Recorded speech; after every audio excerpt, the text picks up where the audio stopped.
So good afternoon. Today we will talk on the cardiac arrhythmias. Good afternoon, sir. So what is an arrhythmia? Arrhythmia is basically a disturbance in the cardiac rhythm. Normally the heart beats at a regular interval. If there is some and at a rate of between 60 to 100. If the rate or the rhythm alters, that means it does not come in regularly. Between the beats, the gap keeps on varying. That is arrhythmia. And together with that, we most of the time also find that the rate also changes.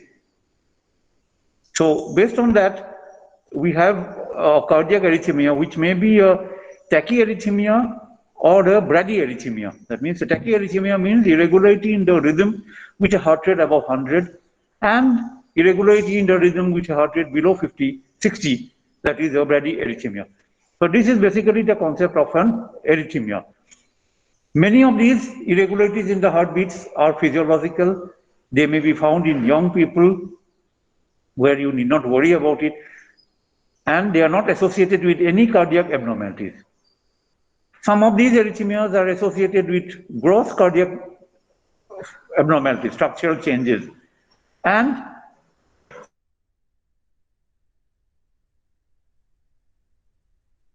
abnormalities like a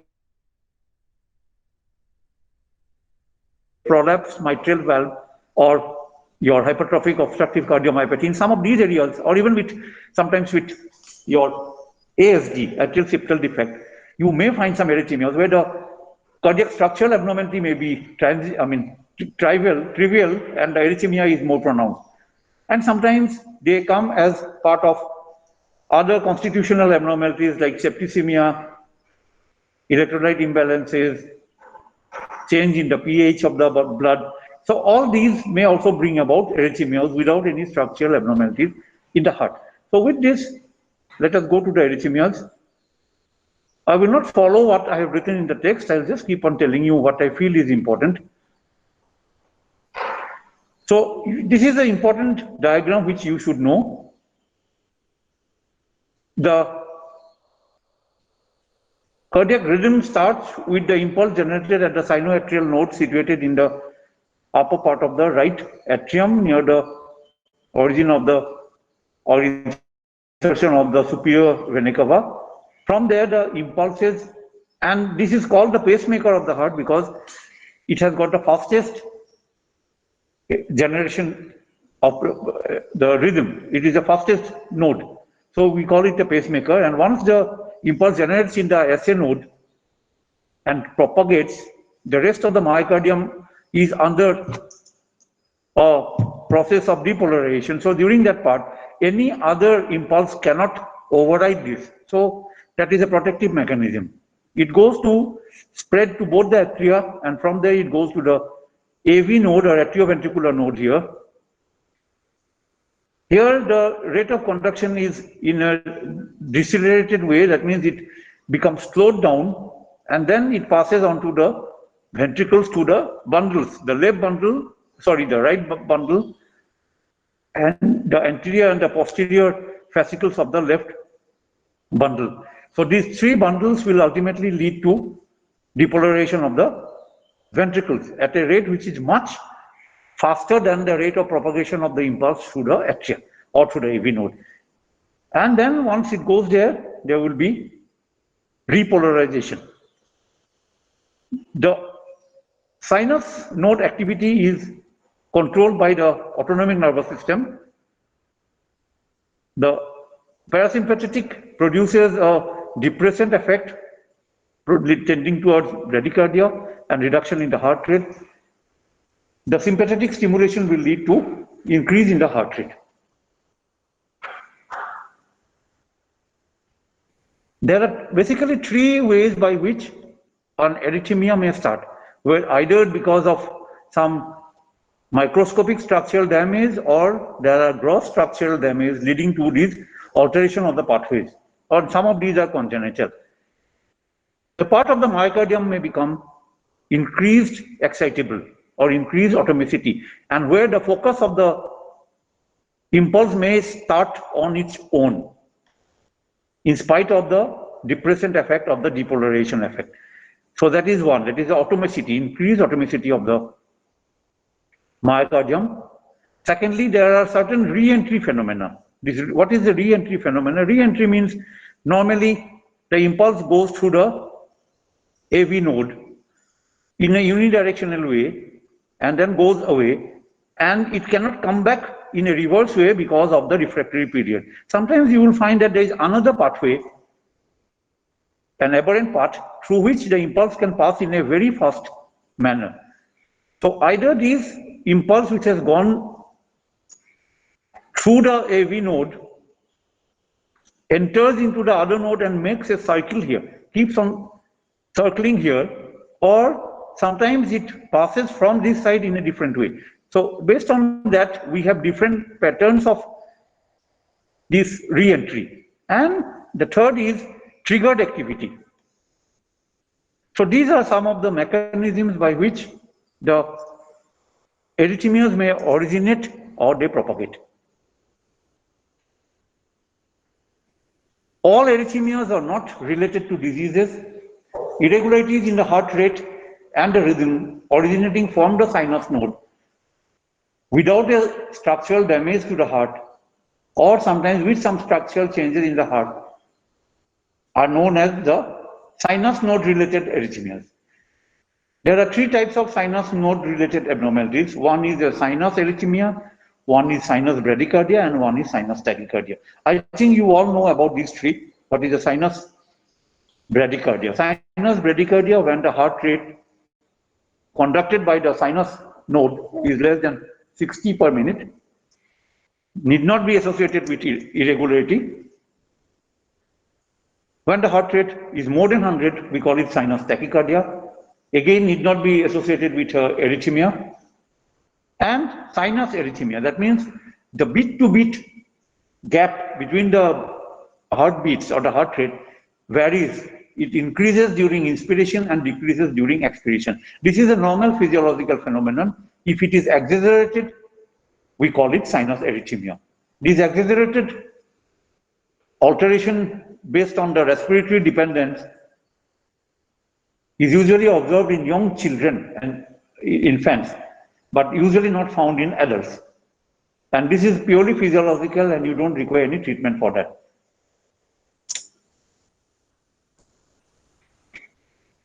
Some of the causes of sinus bradycardia and sinus tachycardia, as you all know. Sinus tachycardia, these are usually not related to the structural damage of the heart, but they depend upon the reflex overactivity of the sympathetic system, either directly or by through some drugs, beta agonist, through drugs, pheochromocytoma, through the excess of the hormones, thyrotoxicosis again, adrenergic drive is more, heart failure. To compensate the heart failure, there will be a sympathetic hyperactivity, anemia, fever, anxiety. To increase the cardiac output, the heart rate increases reflexly. Similarly here, in inferior wall myocardial infarction, you may find a bradycardia because of the activation of the vagal nerve. Sixth sinus syndrome or sinus node disease is a disease of the sinus node, either because of sclerosis or because of degeneration of the sinus node, leading to slowing of the heart rate, or sometimes there may not be any heart rate at all, with secondary rhythm abnormalities. Hypothermia, hypothyroidism produces basically sinus bradycardia because of low BMR. Cholestatic jaundice, because of the conjugated bilirubin, has got a depressant effect on the sinus node. Raised intracranial tension is, you get a bradycardia which is secondary to the systolic hypertension which occurs during a raised intracranial tension. So during a raised intracranial tension, in order to facilitate the cerebral circulation, the systolic blood pressure of the body goes up. If it goes up, there is a relative bradycardia. And drugs like beta blockers, some calcium channel blockers like diltiazem and verapamil and digoxin by depressing the AV node will produce bradycardia.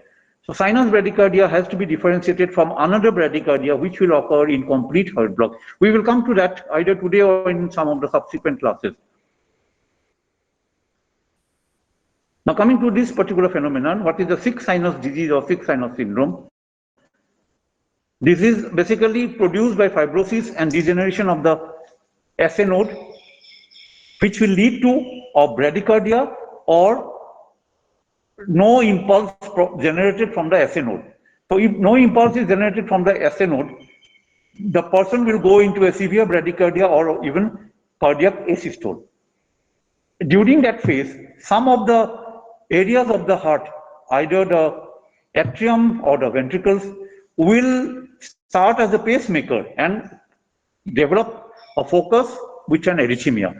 So sick sinus syndrome is usually associated with either a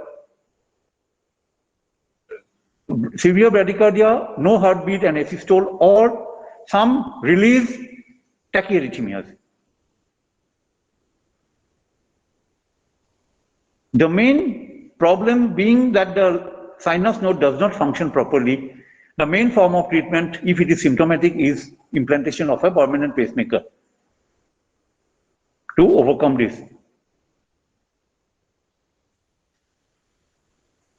Some of the common features of a sinoatrial node disease or a sick sinus syndrome is sinus bradycardia, sinoatrial block. We will come to that again when we teach you about the heart blocks. A release phenomenon with paroxysmal atrial fibrillation, paroxysmal atrial tachycardia, and sometimes atrioventricular block. Now we come to the proper arrhythmias. Before we go into the details of the proper arrhythmias, let us basically classify the arrhythmias into two groups. One is the ventricular arrhythmia and the other one is the supraventricular arrhythmia. Supraventricular means if the focus of the arrhythmia starts anywhere above the AV node, we call it a supraventricular arrhythmia. If it starts in the AV node or below, in the ventricles or in the Purkinje system, it is a ventricular arrhythmia. The basic difference between a supraventricular arrhythmia and a ventricular arrhythmia is that supraventricular arrhythmia, in supraventricular arrhythmia, the QRS complexes are narrow. They do not, the configuration of the QRS complexes is like in sinus rhythm. It is narrow, it is within the limit of 0.12 seconds. In ventricular arrhythmias, they are wide, much wider. So that is the basic difference between these two. And in ventricular arrhythmias, the atrial contractions will continue. The P waves will be separate and the ventricular waves will be totally separate. So you get P separately and the QRS complexes separately. Whereas in supraventricular, you don't get that particular phenomena. Besides, there are some other changes, but the most important of these are the two changes that occurs. Among the supraventricular arrhythmias, we have three common diseases. One is atrial fibrillation, one is atrial flutter, and one is atrial tachycardias. Atrial tachycardias can again be subdivided into three groups. We will come to that. But let us first start with atrial fibrillation. What is atrial fibrillation? Atrial fibrillation is the most common of the sustained cardiac arrhythmia. See, arrhythmias may be sustained and paroxysmal. If it is paroxysmal, lasting for a minute, lasting for a day, lasting for a week. If it is sustained, it will be there for a very long time. So atrial fibrillation is a common type of sustained cardiac abnormality of rhythm. And the disease is not so rare. It is found in about 0.5% of the adult population, and the prevalence rises with age of the individual. It is associated with significant morbidity, and the mortality is higher than in the normal individual for two reasons. One, because of the primary heart disease which has produced the fibrillation, and secondly, atrial fibrillation itself leads to thromboembolic phenomenon and systemic embolization, including cerebrovascular accident, embolic stroke. So because of these two factors, atrial fibrillation carries a mortality.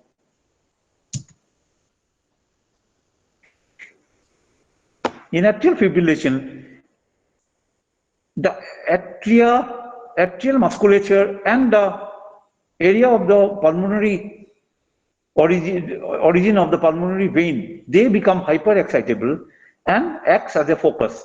And from there, some excitatory impulses will start and produce some cyclical behavior. You can see these cycles, the red arrows. And once they start, they beat or they start the impulses at a very fast rate, at around 300 per minute. If they keep on triggering at such a high rate, activity will be overridden by this particular activity. So the sinus node cannot function at all during this activity. Some of these impulses or all of these impulses will go towards the AV node and try to enter into the ventricles to the AV node. The AV node being a defensive structure with a decelerated conduction, it is basically destined to have a rate of conduction which is in a decelerated form. So most of the impulses will not pass through the AV node into the ventricles. So many of them will be blocked. And because of this blockage, the ventricles will conduct or will have the depolarization of the ventricles will occur at a much slower rate.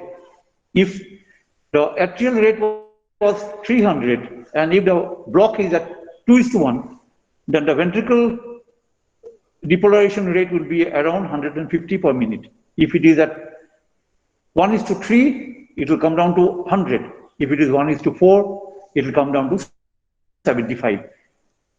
So the ventricular contraction is much slower than the atrial contraction. So this is basically defense mechanism. If the ventricles would contract at a very fast rate, they will not be able to get filled and they will not be able to eject out a decent amount of stroke volume. So that will lead to improper tissue perfusion and leading to syncope, fatigue, and a back pressure into the atria and heart failure. So to overcome that, the ventricular rate is much slower. Another peculiarity of this atrial fibrillation is the block that occurs in the AV junction does not have a fixed ratio. It keeps on varying from beat to beat.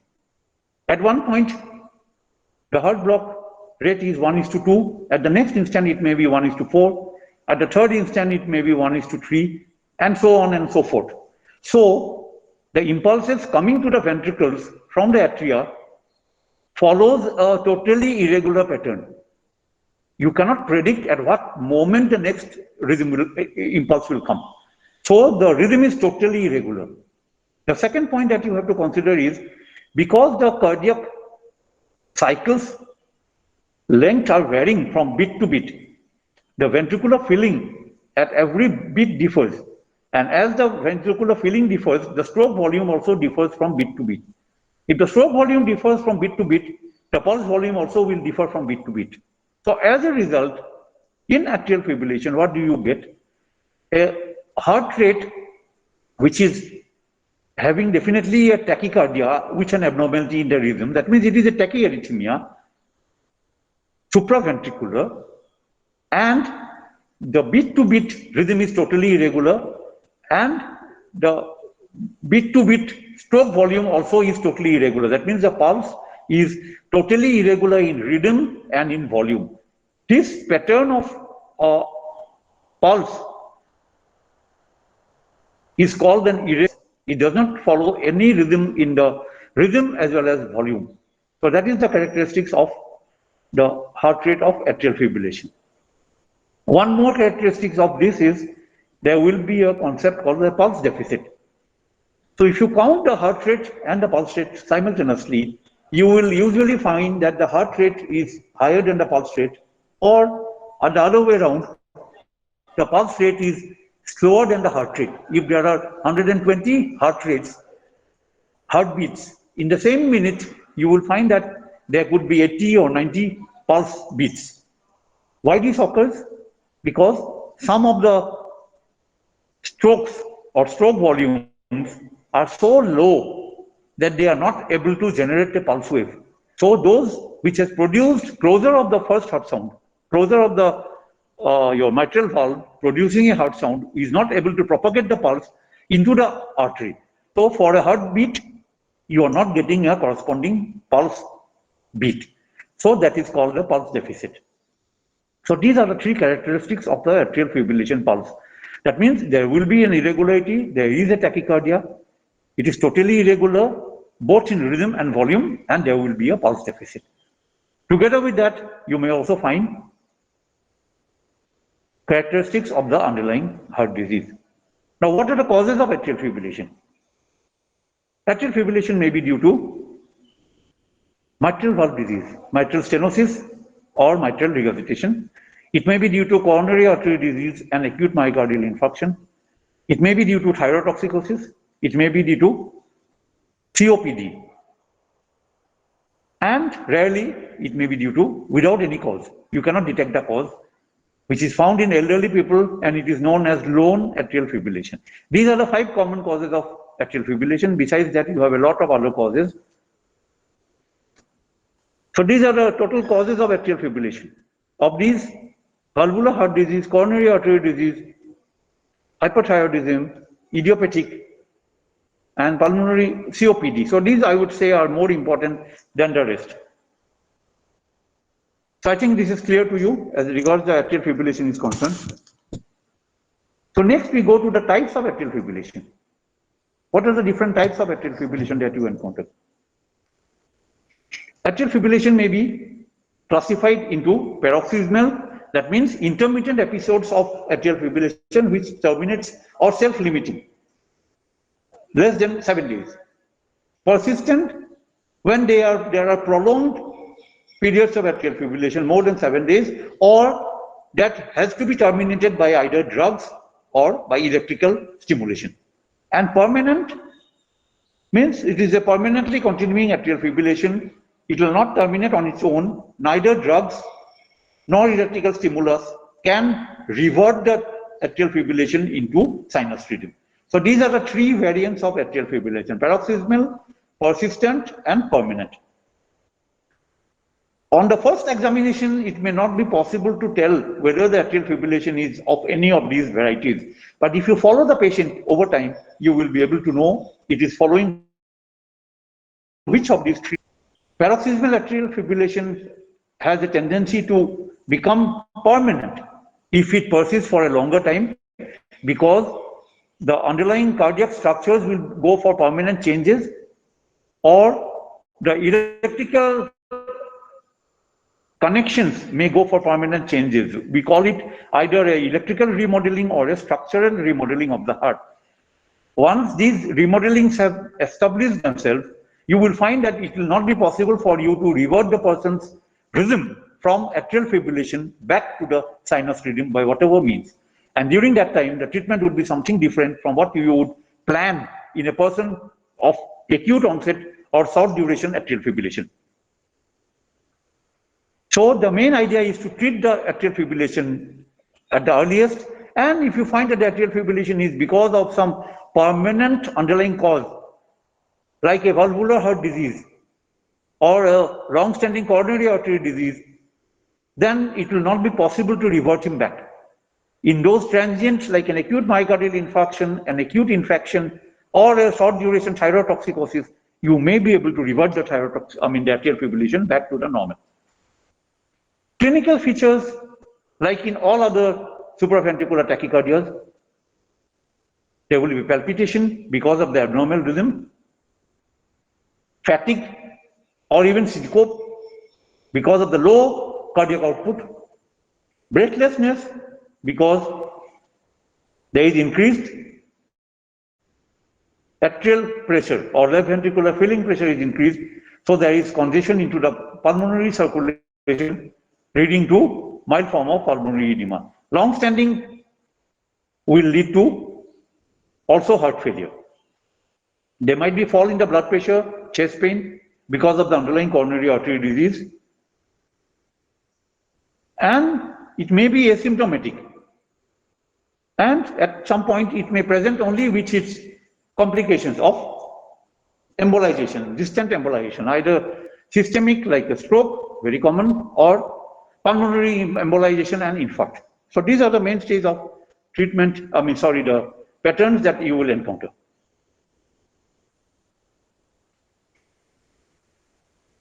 The investigation includes a history and physical examination to find out the structural abnormalities in the heart that is present, together with if there is any other system that might have affected, like a thyroid or a lung disease, or standard ECG, a echocardiogram to find out whether there is a structural heart lesion, thyroid function test to exclude thyrotoxicosis. So this is atrial fibrillation with a fast ventricular rate. As you can see, the gaps are quite fast. This gap is at around 100. This is less than 100. This is slightly more than 100. So the heartbeat comes at totally unpredictably different rhythms. This is a very fast rate, this gap. This is little slower. So this is an irregularity. The second thing is you don't get the P. The P wave is not there. This is an evidence of a chronic atrial fibrillation where the heart rate has become reduced. It's called the controlled ventricular rate.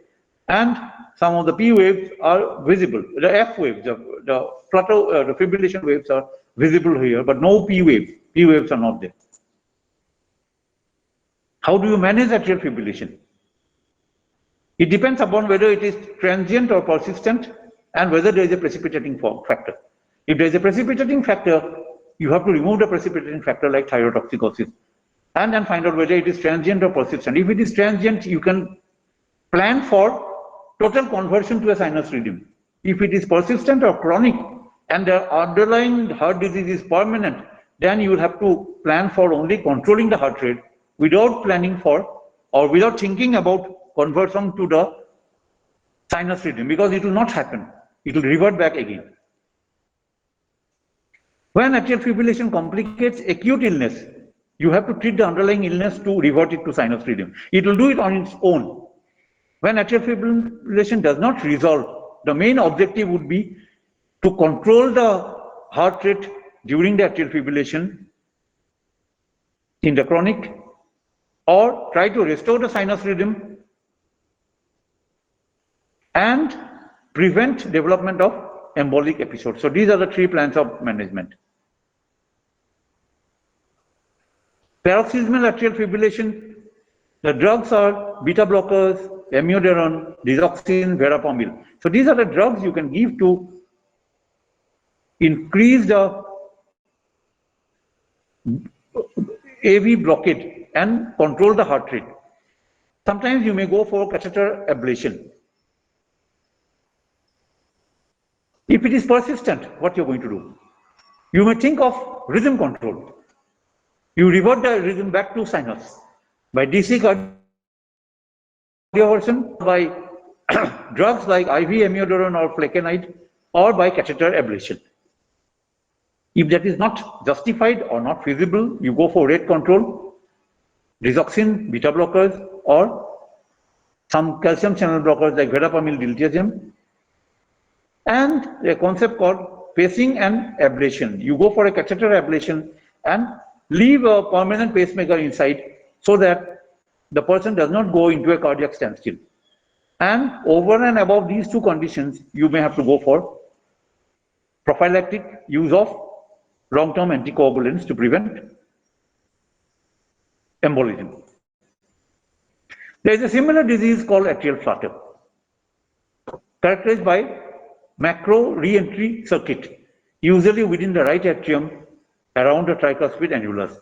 So this is a similar disease, but not identical to atrial fibrillation. The atrial activity is about 300 per minute, and the AV block is usually at a rate of 2:1, 3:1, or 4:1, with a corresponding regular heart rate of either 100, 50, or 100, or a 75. Sometimes you may find that in young adults, the atrial flutter may go on without a heart block, so that the rate may be as high as 300. In the ECG, you will find instead of the flutter wave, you will find instead of the fibrillatory waves of atrial fibrillation, here you will find flutter waves. The P wave will not be there. The QRS complexes will be totally normal. QRS and T will be normal.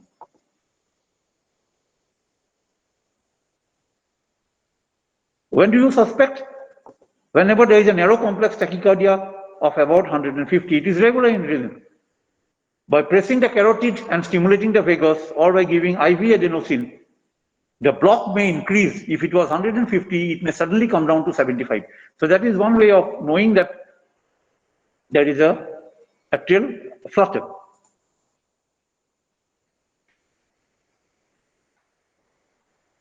So these are the saw-tooth waves instead of the P waves. The same X-ray in lead 1, it is not visible.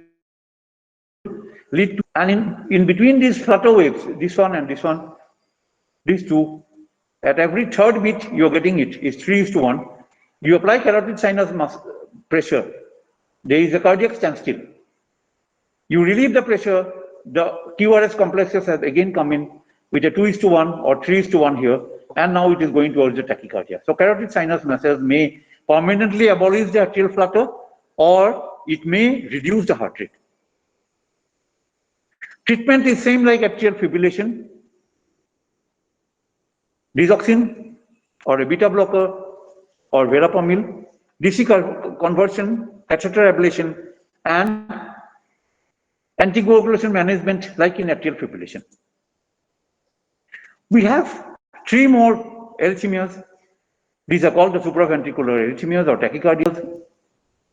These are regular tachycardias. These are not irregular like atrial fibrillation and flutter, which are totally irregular. These are regular in rhythm, much faster, and the P wave, a normal P wave, will not be visible. There are 3 types. The mechanism is by re-entry, circuit, or automatic. Either they go by a re-entry phenomenon, forming a cycle, or they have a automicity. There are 3 types: atrioventricular nodal re-entrant tachycardia, atrioventricular re-entrant tachycardia, and simply atrial tachycardia. This is also called paroxysmal atrial tachycardia or PAT. It's a very fast rate, around 150, if you can see. There is no normal P wave. With the T, there is a merged wave, which is abnormal P wave, because the atrial depolarization has started from some other site other than the sinus node. And the PR interval here is very short. It's not as long as it is found in normal. Not the 0.2 second. It is much shorter. So this is a classical pattern of a atrial tachycardia, some form of an atrial tachycardia. Symptoms would be the same. If there is a tachycardia, faster, the cardiac output will be compromised, so there will be syncope, weakness, and fatigue, and there will be a back pressure into the atrial activity leading to pulmonary congestion. There will be also polyuria, because the atrial natriuretic peptide is stimulated and leading to polyuria. So any patient with a tachycardia and palpitation, if there is an associated polyuria, you can immediately diagnose that the person probably has a paroxysmal atrial tachycardia. So it forms either with a automicity developing here, or they form a re-entry phenomena involving the AV node. Then we call it a AV nodal re-entry tachycardia, or atrial re-entry tachycardia, or simply atrial tachycardia. Cycles forming here, passes on here and forms and depolarizes the ventricle. Here there will be a significant blockade of 2:1, so that all the activities may not go into the ventricle. And this is the pattern. How do we manage? Treatment may not be necessary always. Acute episodes may be terminated by carotid sinus pressure or Valsalva maneuver. Adenosine may be given intravenously. IV beta blockers or flecainide may be used. DC conversion for severe hemodynamic compromise, that means you cannot wait for the drugs to act. You have to convert it immediately. And if there is a recurrent supraventricular tachycardia, in spite of all this effort, you have to ablate that particular pathway through a catheter. I won't go into the details of the other areas. We will jump to the ventricular tachycardias. So ventricular tachycardias, I think we will take up in the next class. So this particular